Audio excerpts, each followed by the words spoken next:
I always have a really strong urge to Mommy made me mash my yum and yum yum yum. You can vocal warm up. Mommy made me mash my yum and yum Yum yum yum. yum. Look at my son. Bride is not the word I'm looking for. Not the word I'm looking for. Stopping it there is just so funny. That's what Mr. Trell was thinking. Poor Brashen. Ready to go? Yeah.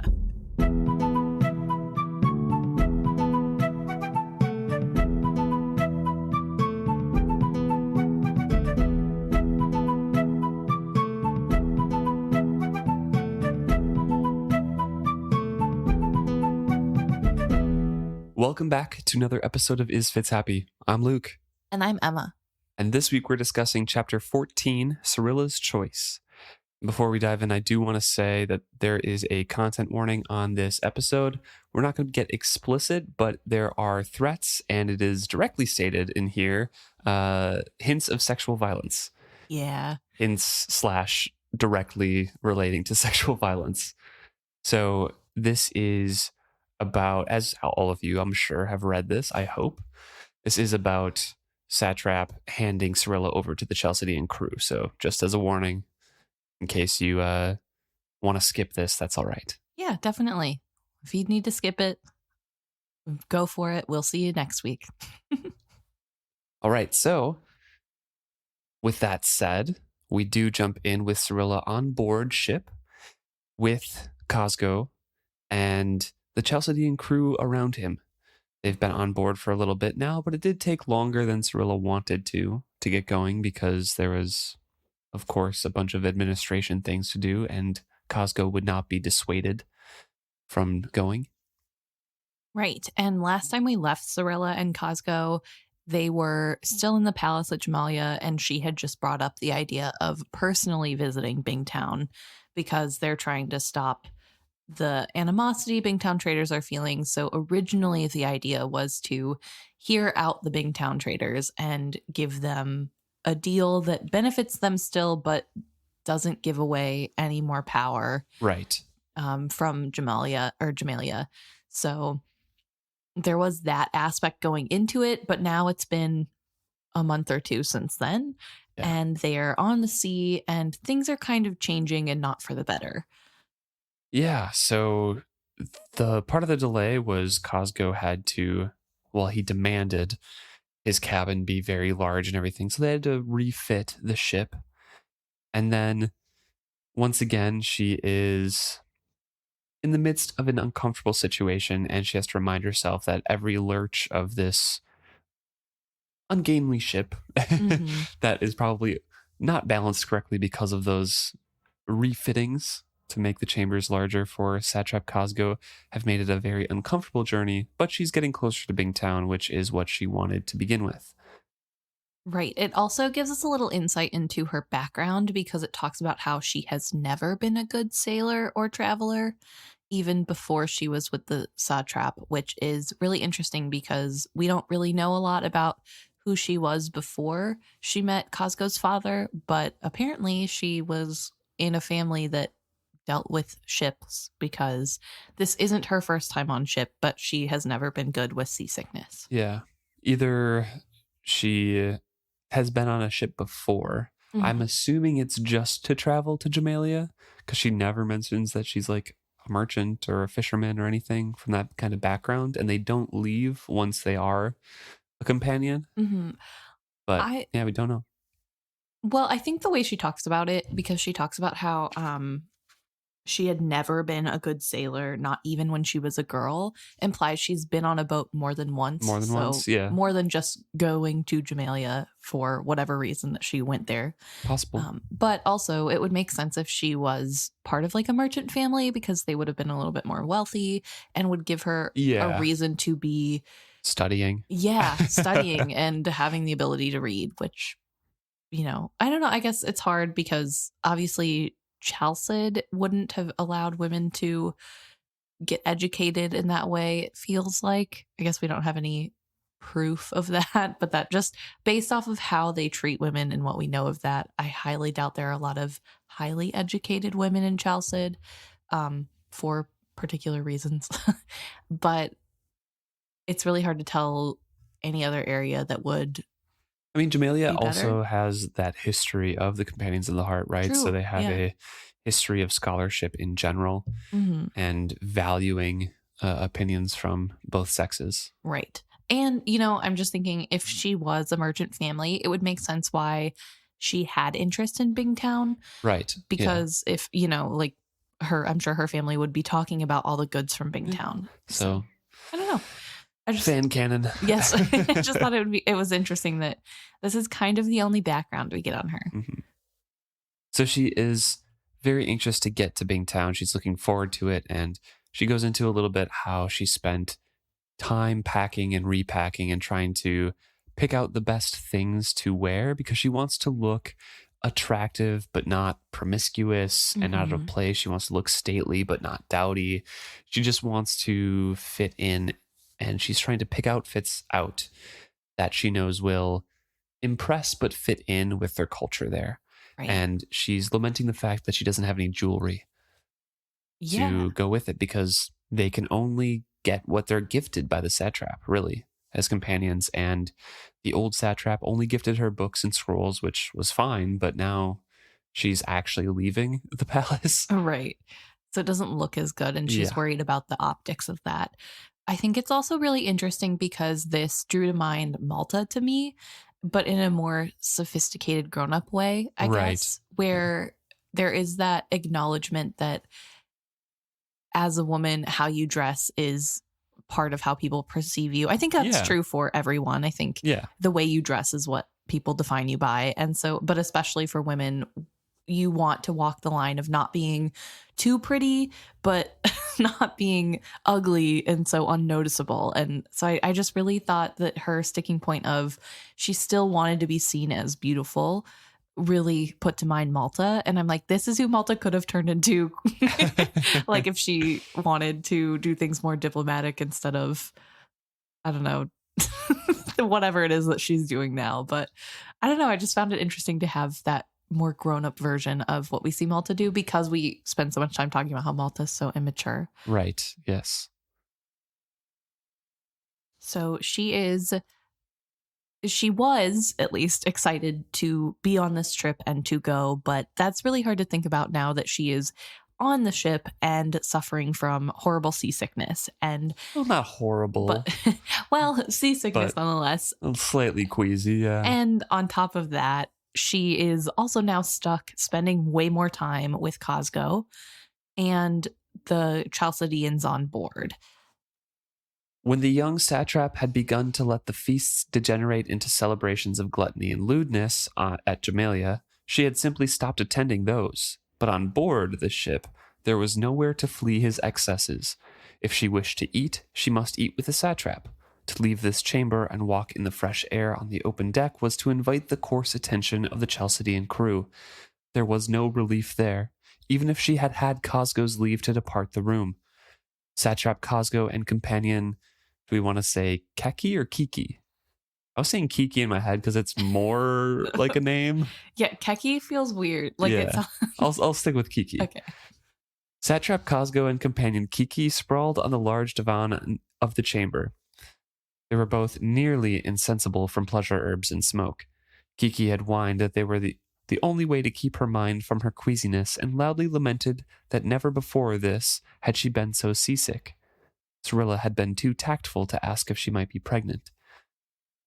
And she goes in a little bit that it's not unheard of that the satrap and the companion would produce a child, but it's looked down upon greatly, and the Yeah. child would just be given to the priesthood, and no one would ever talk about it. They would never know who their parents were, and the satrap can only get an heir from a proper wife. Yeah, I found that really interesting to know because obviously birth control isn't super talked about in this series. I mean, a little bit because we know that the wizardwood charms prevent pregnancy and STD, but otherwise, it's not super talked about. I guess with Fitz and Molly, she thought she knew of some herbs, and that Right. wasn't 100% successful. So it's really interesting that we're now hearing what happens when a child is conceived on accident and that they actually don't have any right to the throne. And I found that really interesting that they are given to Saw or the temple and gave me a little tinfoil hat theory, which is literally based off of nothing. But what if Saadar is like half brothers with Cosgo or something? So that's just a thought I had. Obviously, I have nothing to back that up with, Yeah. except for the fact that they're both power hungry and awful. But like, other than that, We've already seen that duo in the first trilogy. true. So I just thought that was an interesting thing, and I was like, oh, maybe, but I don't know. There are other companions in here as well, and he's kind of brought along a selection of companions, but Kiki is the only one that's named. Serilla says that the entire voyage so far had been a series of feasts and entertainment, followed by Cosgo's extended periods of nausea and stupor brought on by too much wine and soporifics. Then he would demand his healers, who would dose and drug him in a different direction until he felt well enough to prescribe his own pleasures again. The other nobles on board were as self-indulgent, save a few who often claimed seasickness as an excuse to remain in their quarters. Several Chalcedean nobles journeyed north with him. Their ships traveled in company with the satrap's flagship. They often joined him for dinner. The women they brought with them were like dangerous pets as they vied for attention from those they deemed most powerful. They horrified Serilla. The only more terrifying aspects of those dinners were the political discussions that followed. The Chalcedean nobles urged Cosgo to make an example of Bingtown, to tolerate none of the traitors' rebellious talk, to take a firm hand and quash them. They were building in the satrap a sense both of self-righteousness and anger that Serilla deemed unjustified. She no longer attempted to make her own voice heard. The Chalcedeans only shouted her down with their laughter or made mock of her. Last night, Cosgo had bid her to be silent as befit her. The thought of his public insult to her still stirred the flames of anger in her heart. So things are rapidly changing. Obviously, as third party viewers, when we saw things the first time Serilla is introduced to us, it wasn't great, but she seemed to just kind of be used to the situation and it wasn't Right. unmanageable to her. She could make her advice heard at least. Right. And even if he wasn't respecting her or listening to her, she didn't have to really put up with it day in, day out, and wasn't, I guess, probably really fully seeing the corruption that was happening to him. Whereas now on this boat, she's trapped and has to listen to the political talk and see how Cosgo is being manipulated firsthand. And it's having a direct result on how he treats her. Right. And so now it's becoming more dire. She goes into how the Chalcedean captain who is on board accepts gifts from Satrap Cosgo, but it just remains unimpressed by him. And Cosgo wants the captain to like him. Yeah. So he keeps trying to impress him with things. But the more that happens, the more the captain ignores him. Cosgo's attempts to mimic the Chalcedean's swagger and aggression were humiliating to watch. It pained Serilla to see companions like Kiki encourage him in it, as if his juvenile pushiness were manly. Cosgo now took umbrage at everything that was not precisely as he ordered it. His behavior reminded Serilla of a spoiled child. Nothing pleased him. Cosgo had brought jesters and musicians with him, but their routines had grown stale. The satrap grew ever more peckish with boredom. The slightest challenge to his will propelled him into cursing, stamping tantrums. And so this journey, again, as we've been just talking about over and over, has just made him worse because he's separated from anything that can distract him. He is surrounded by people who encourage his worst habits and are leading terrible examples.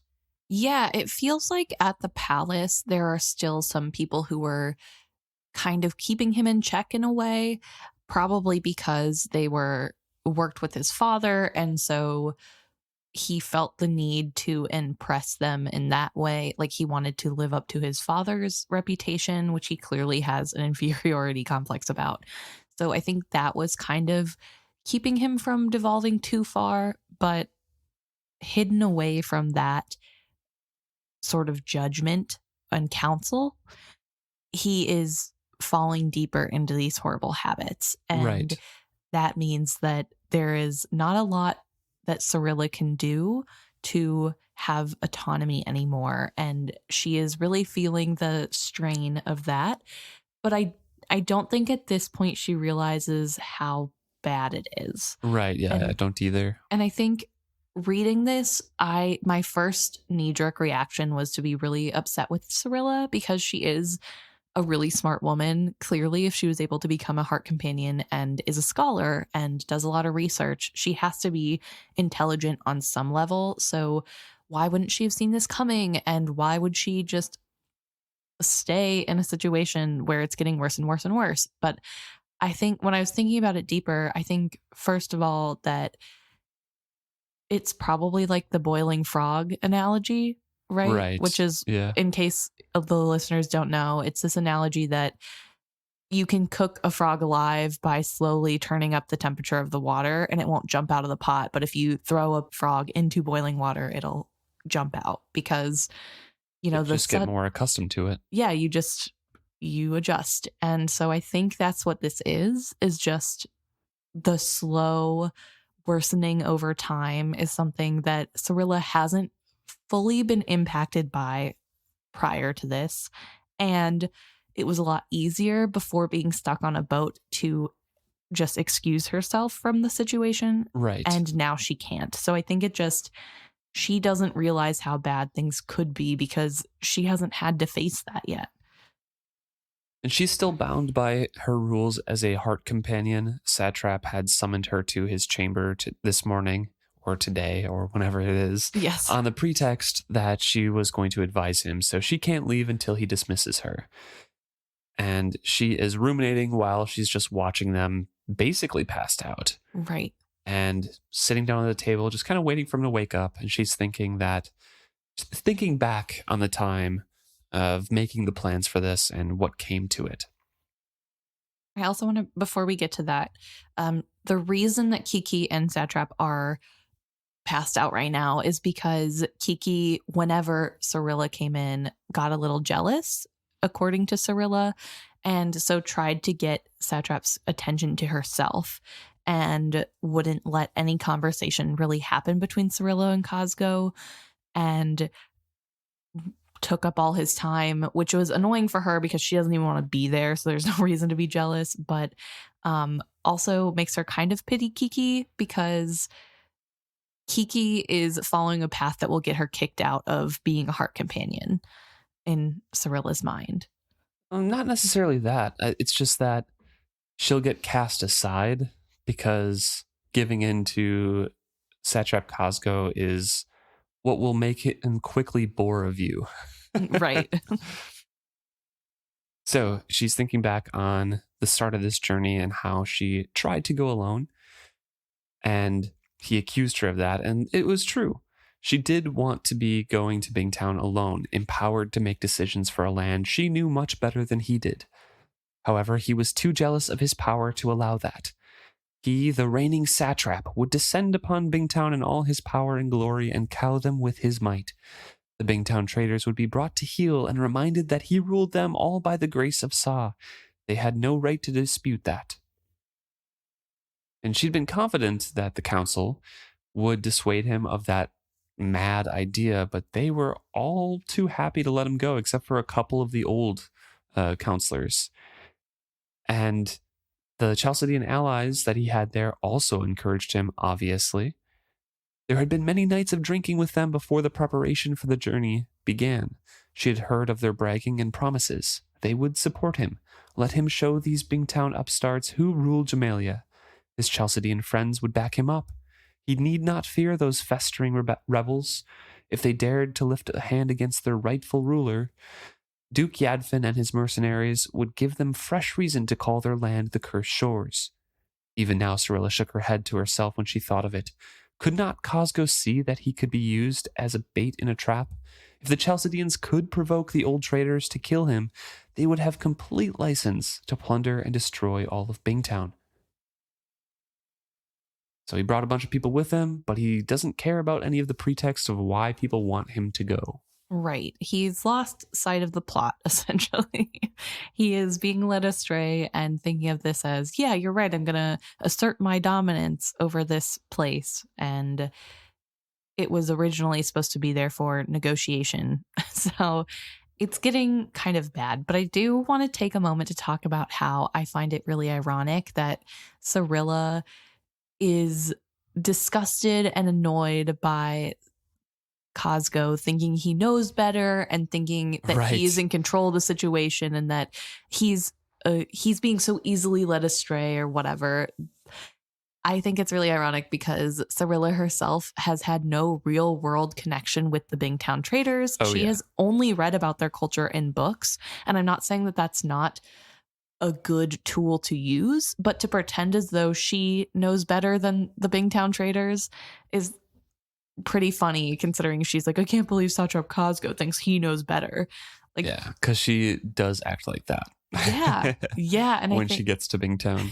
Yeah, and I think I really like the idea because I think throughout this book, it's really fun to see all these different cultures and societies viewing each other as barbarians and lower than them. And they're the ones at the height of culture and they know everything.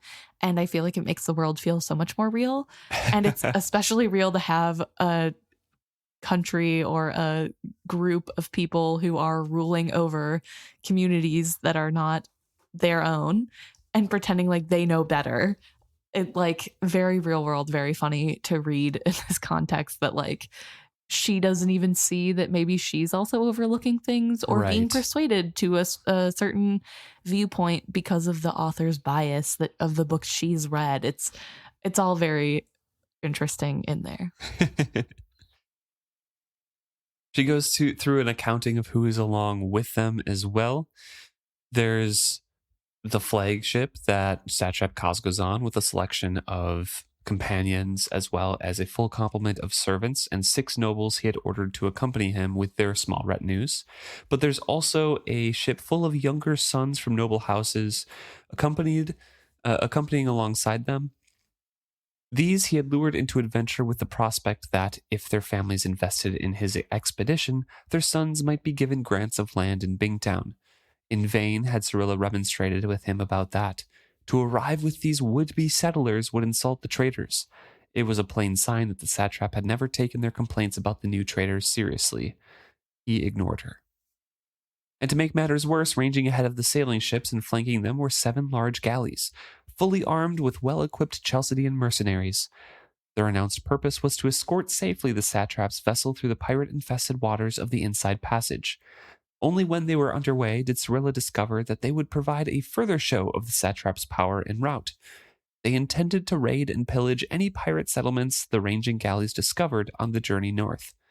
Whatever wealth and slaves they carried off from these raids would be transported to Chalced in the young noble's ship to help offset the cost of the diplomatic mission. The younger sons would participate in the raids to prove themselves worthy of favor. The satrap had been especially proud of this bit of accounting. Over and over, Serilla had had to listen to him enumerate the advantage. So he's very proud of himself for that little bit, and it is awful. It's so putting aside the fact that the Chalcedeans are going out of their way to get more slaves, which is terrible. I think just we all know that. Just to fund this diplomatic trip. Yeah. What is Cosgo getting out of it then? Because I'm sure he's still paying them in some way or giving them gifts, right? Right. But then they're also going to take all the loot they get along the way. And not just like the people that are slaves, but whatever they can take out of the villages too. They get everything and Cosgo gets nothing because it's offsetting the cost. But like, what cost? Question mark. it just really further shows his inability to rule and Right. just lack of, I don't know, intelligence maybe. It could be lack of experience as well, Yeah. but Common sense. yeah, common sense. It's just it's a little rough to read like, oh yeah, it's so great because they get a ton of stuff out of this deal and I get to come along for the ride.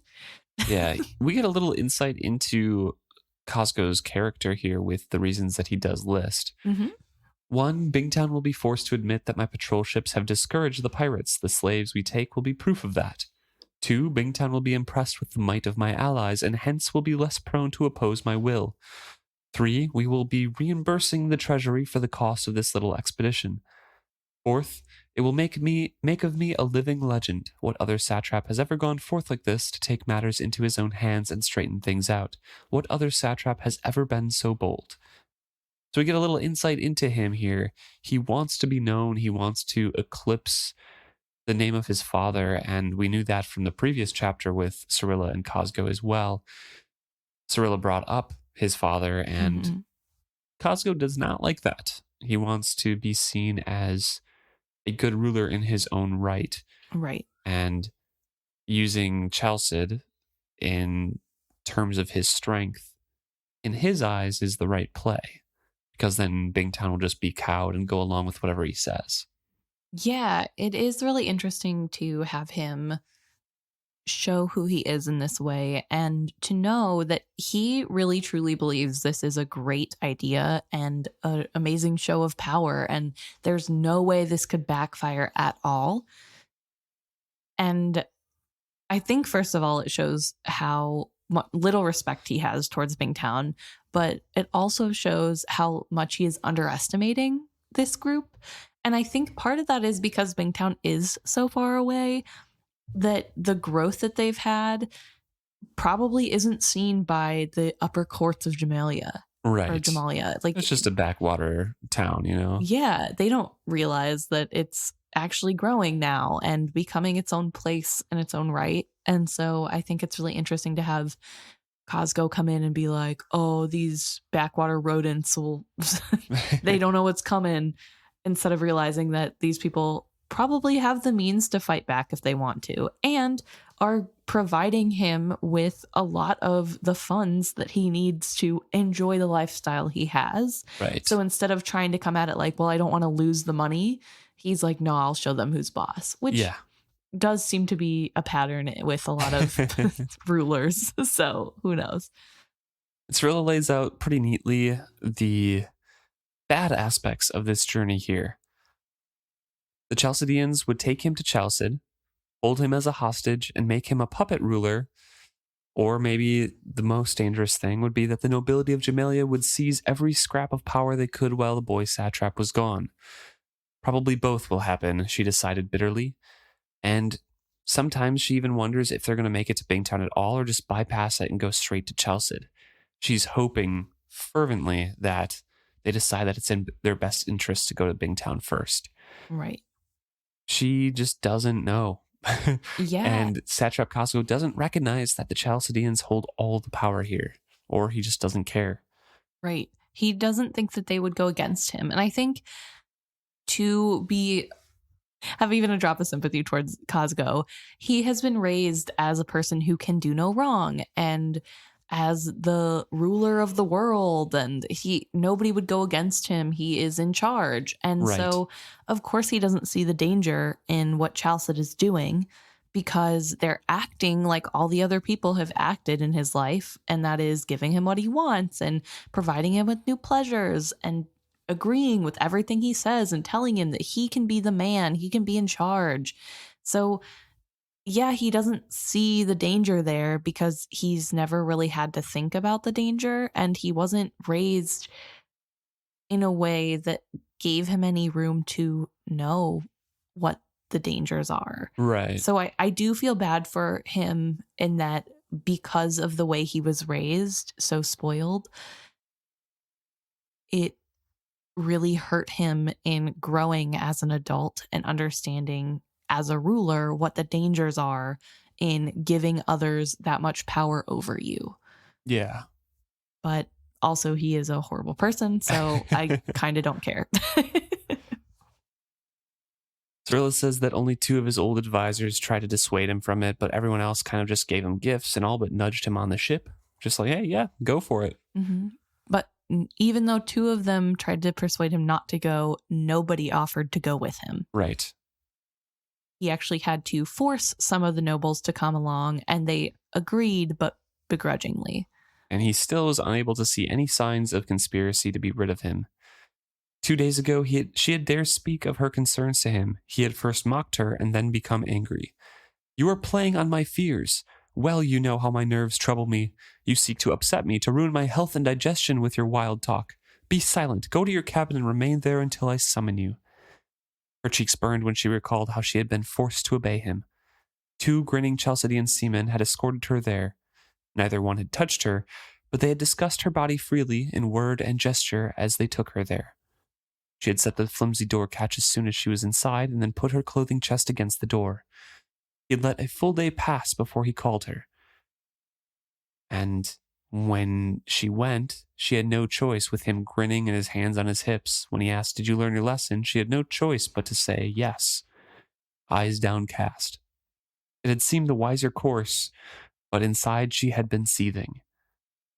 She had learned her lesson. She had learned that he had left civilized ways behind him.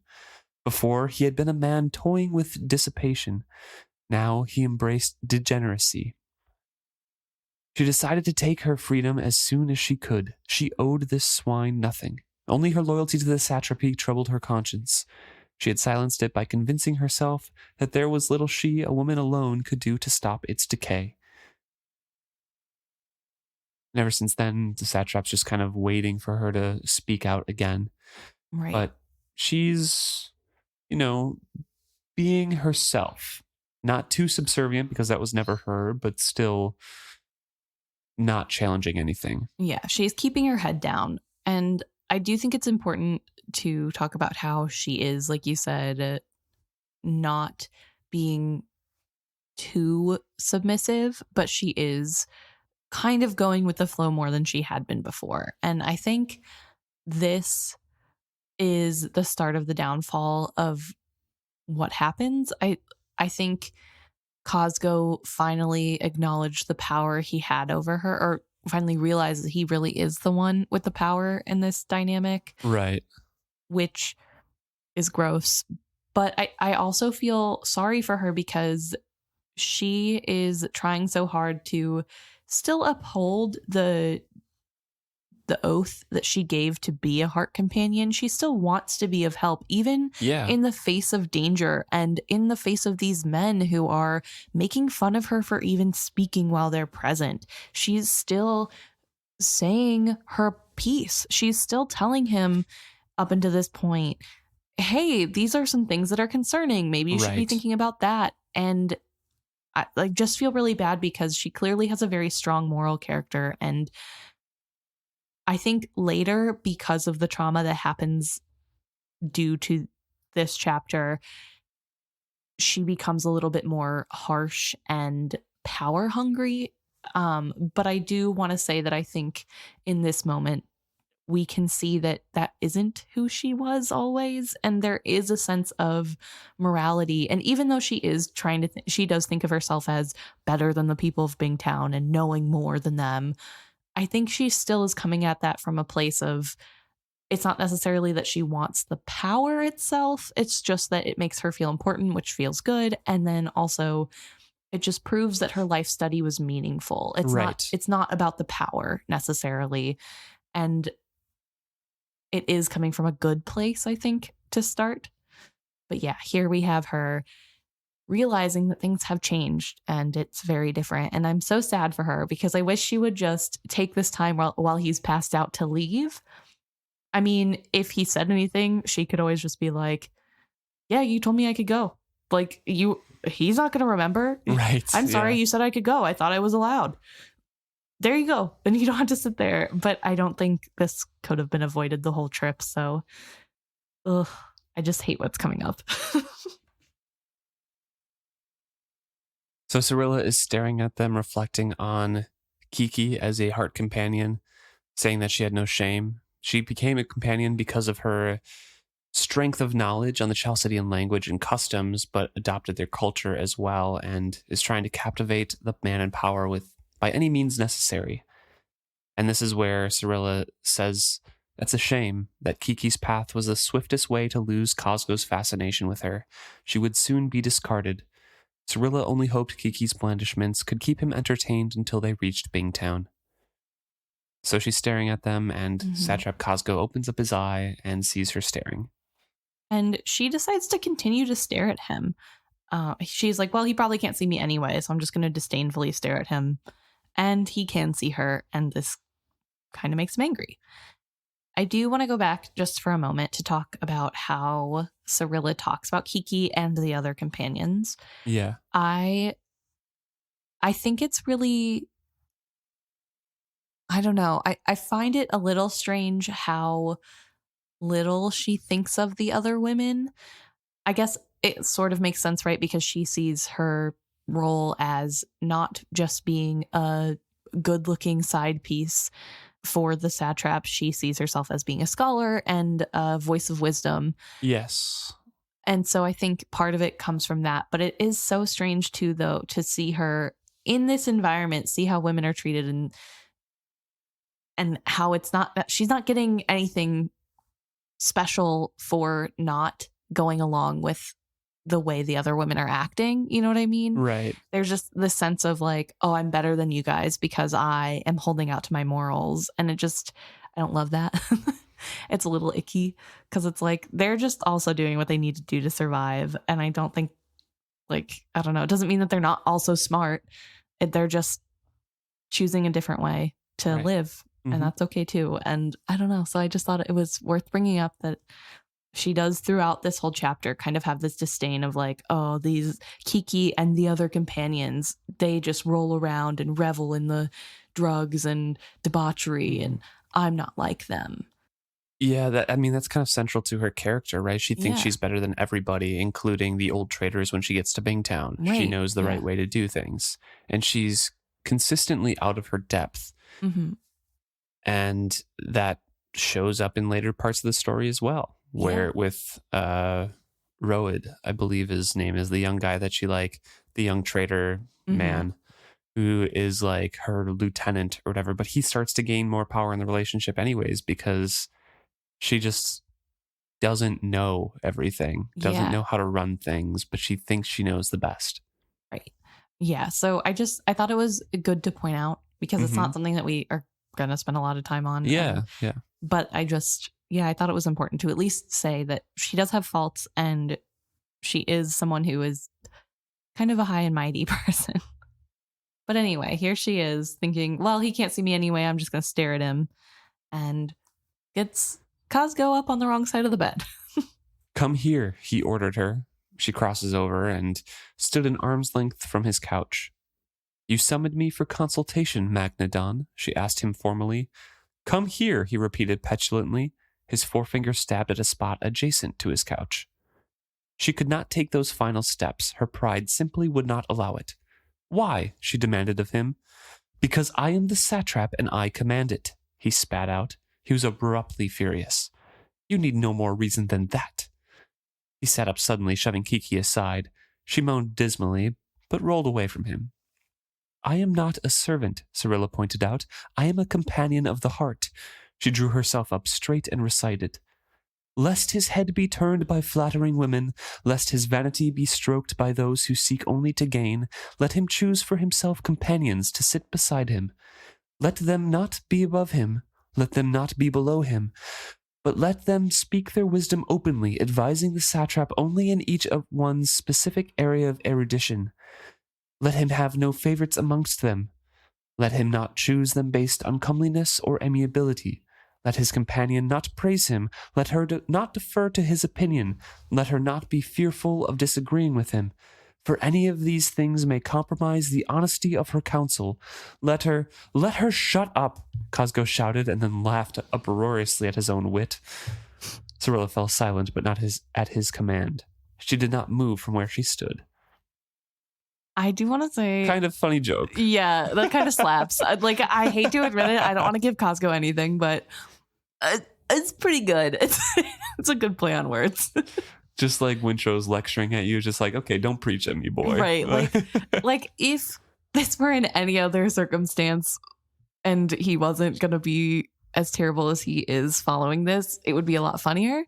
And it is a moment of levity for sure, but it definitely is quickly soured by what the events that transpire next. But I will admit, it was a good comeback. It was a really good way to stop the speech. So the only props I'll give him. For a moment, he stares at her silently and says, "You foolish woman. You are so full of yourself, so certain that a mouthful of words can protect you. Companion of my heart." He sneered the words. "A title for a woman who fears to be a woman." He leaned back against Kiki's body as if she were a cushion. "I could cure you of that. I could give you to the sailors. Have you thought of that? The captain is Chalcedean. He would think nothing of me discarding a woman who had displeased me." He paused. "Perhaps he would use you first, before he passed you on." Serilla's mouth went dry. Her tongue stuck to the roof of it. He could, she realized dully. He had become capable of it. It would be months before he returned to Jamalia. Who would demand an accounting of what had become of her? No one. None of the nobles on board would oppose him. If they had had that strength of will, they would not be aboard. Some might even feel she had brought it upon herself. She had no alternative. Once she capitulated to him, his debasement of her would know no bounds.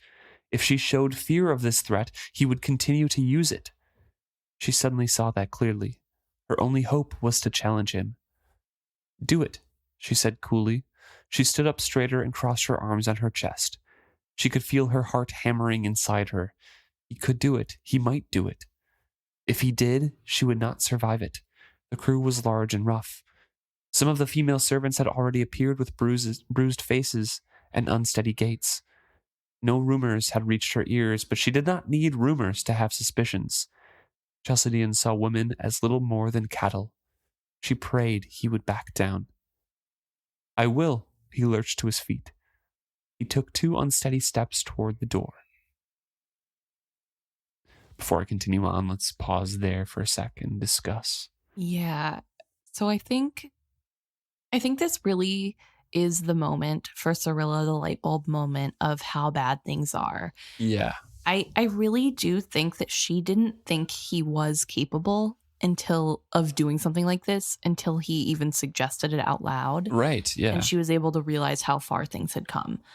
I know it's a rock and a hard place, but do you think that her choice here, we know how it ends up, so we know it's obviously awful how it ends up, but do you think her choice is the right one? Do you think that she should have given in to Satrap Cosgo here? I honestly feel like it doesn't matter what she would have done. This probably would have been the outcome of this trip no matter what. It's fair. And I kind of feel like I don't super want to discuss the choices she could make here personally. That's fair. Because it kind of feels like then we're putting the onus on her for what the satrap is doing. Oh, I wasn't trying to get to that. I was more saying like the relationship after they get back together and are side by side is still somewhat in her favor after these events. Right. And I'm wondering if you think that would have changed, even if it was, the same result at the end of this, if she capitulated to him, if she gave in and just obeyed him more during this part, do you think that she would eventually have as much power in Bingtown without him there? When she she broke down her own will and gave into herself of like, okay, I have to obey him. Because this is like the center of who she is in that relationship, right? In the past chapters, we've seen her being like, I have to keep standing up to him because that is who I am. That is the only way this relationship works. That's kind of what I was leaning towards with that question, not trying to place any onus on her. Right. I think her stubbornness in not showing any weakness to Cosgo is, I don't know, it's just so central to who she is that I understand the choice that she made.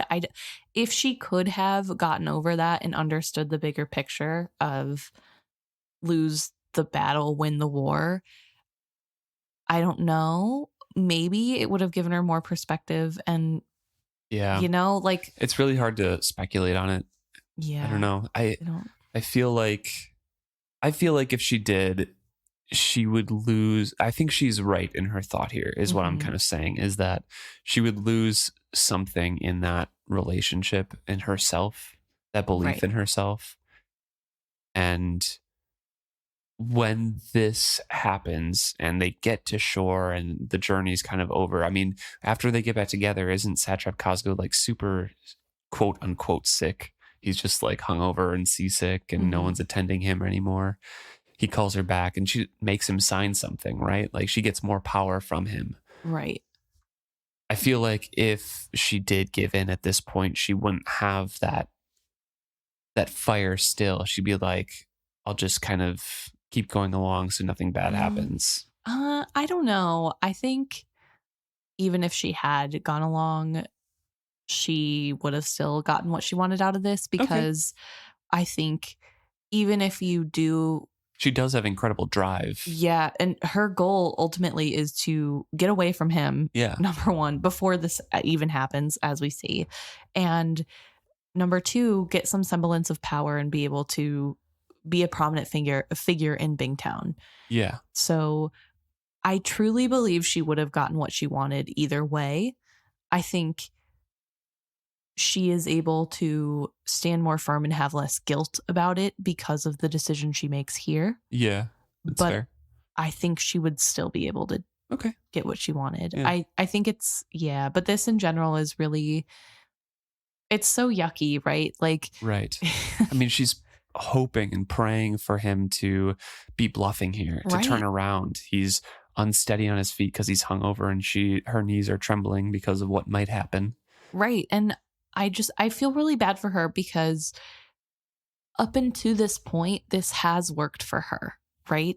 She knows when he is pushing and trying to get more power over her. And I mean, it's hard because on the one hand, her job as a companion is to follow whatever the satrap says. So the Right. fact that she, even from the beginning, has been kind of going against his will at all is impressive, but also directly against what the heart companion is.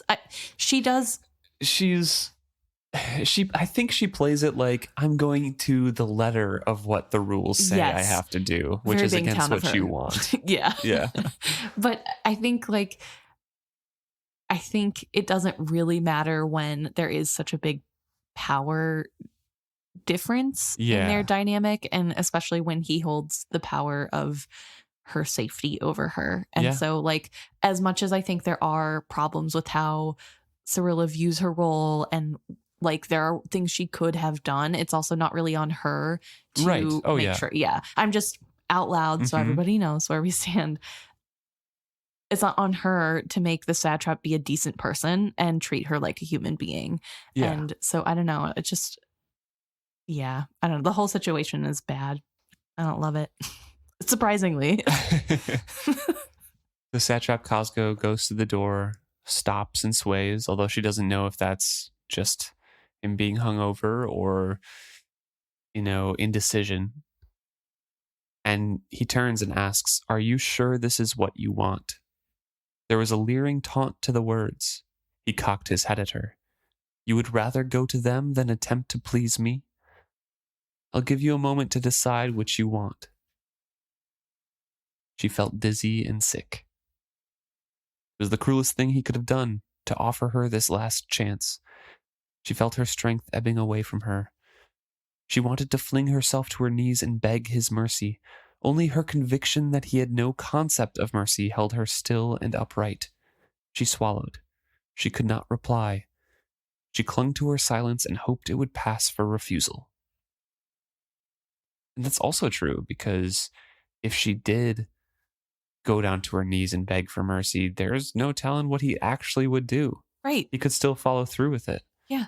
And then she has lost her sense of pride in herself, and has to live with both losing that and what comes next. And it is such a hard choice, right? And I really respect Serilla for standing in this decision, and just as scared as she is, as much as she knows what's coming, just knowing that she is making that choice, that like she is in between a rock and a hard place, but at least she gets to pick the rock or the hard place, and she's sticking with that decision. Mm-hmm. And I think that's really respectable, that as scared as she is, and as much as we can tell how worried and upset she is, she's not showing that to him. She's not giving him the satisfaction of, number one, knowing that he's succeeding in scaring her, but number two, the satisfaction of thinking that he's even an option to her, right? Which is a huge blow to his ego, I'm sure.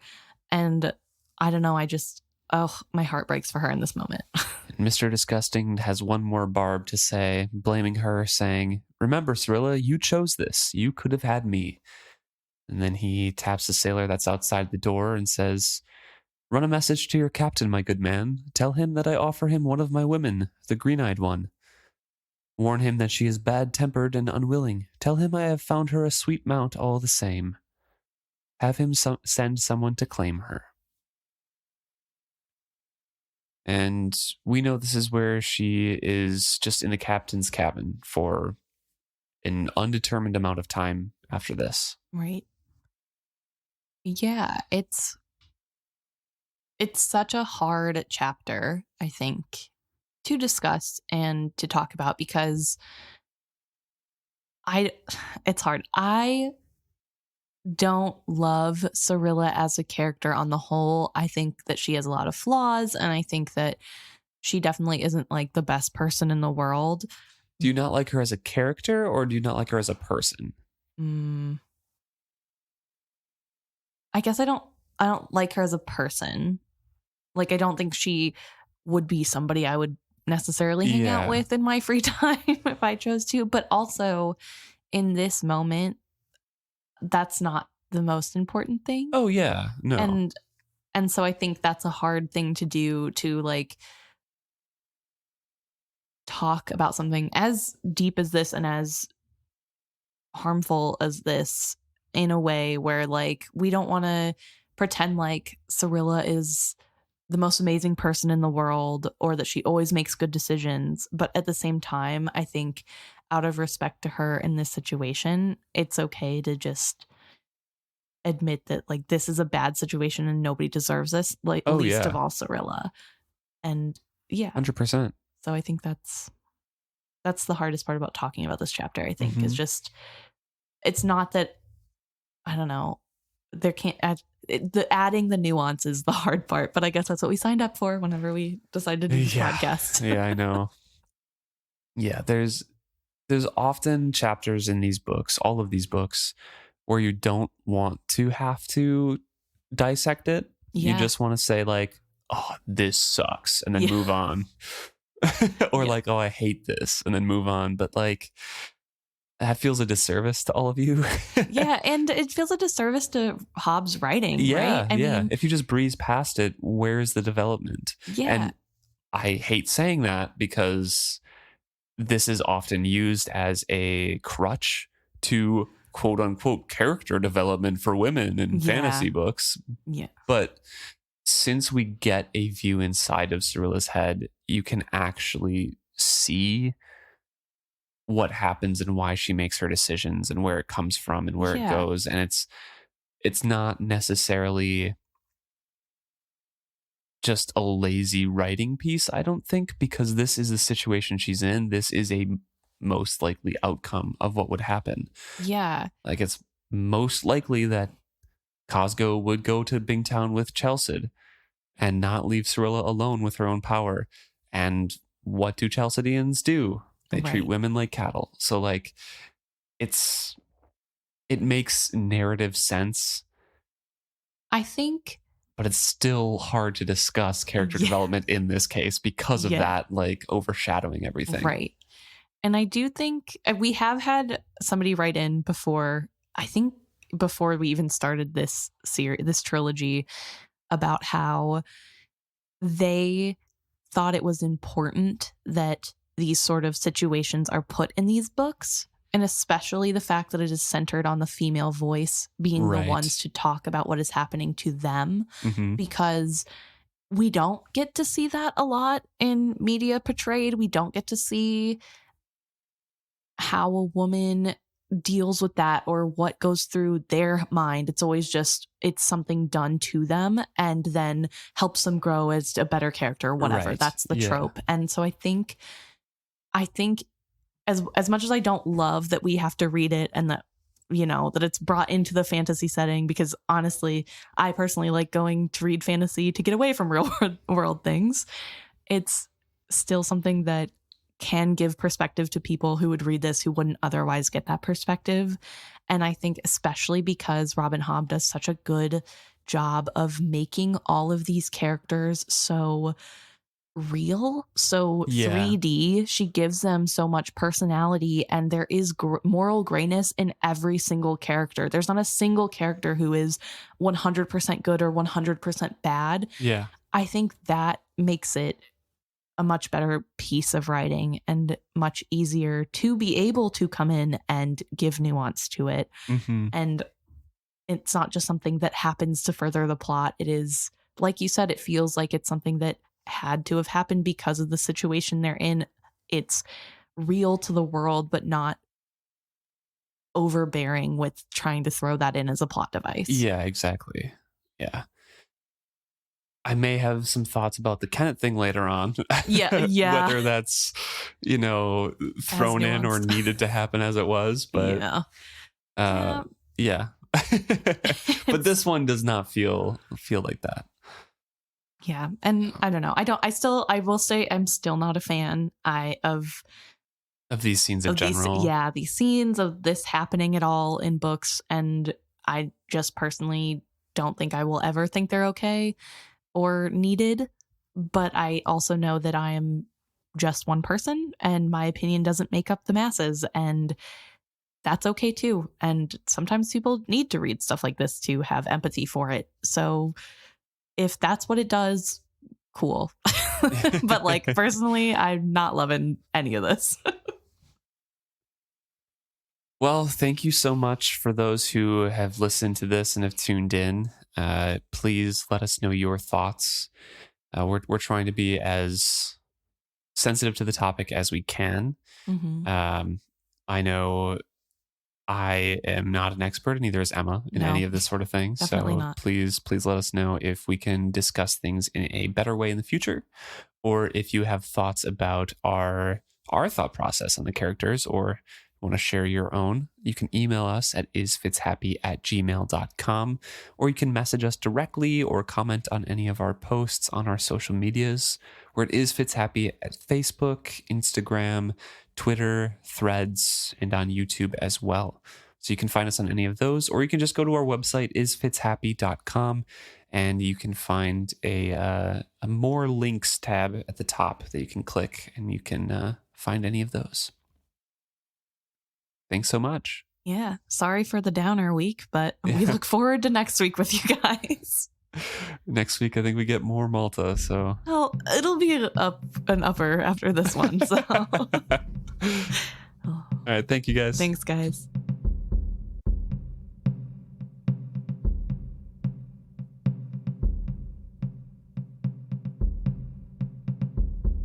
Okay, so to break up that sadness, we're just going to talk about one comment that we got in regards to our previous episode 169, which was for chapter 13 of Madship. And this is in regards to Ellen making a comment on Facebook about the serpents and which serpents become dragons. Yeah, so Ellen poses that Kalaro must be the serpent who becomes Kalo, or Kalo. Let's say Kalo. Kalo? Yeah. Yeah. So. And that is correct, yeah. Yeah, because Kalaro is the biggest serpent, and Kalo is the biggest dragon.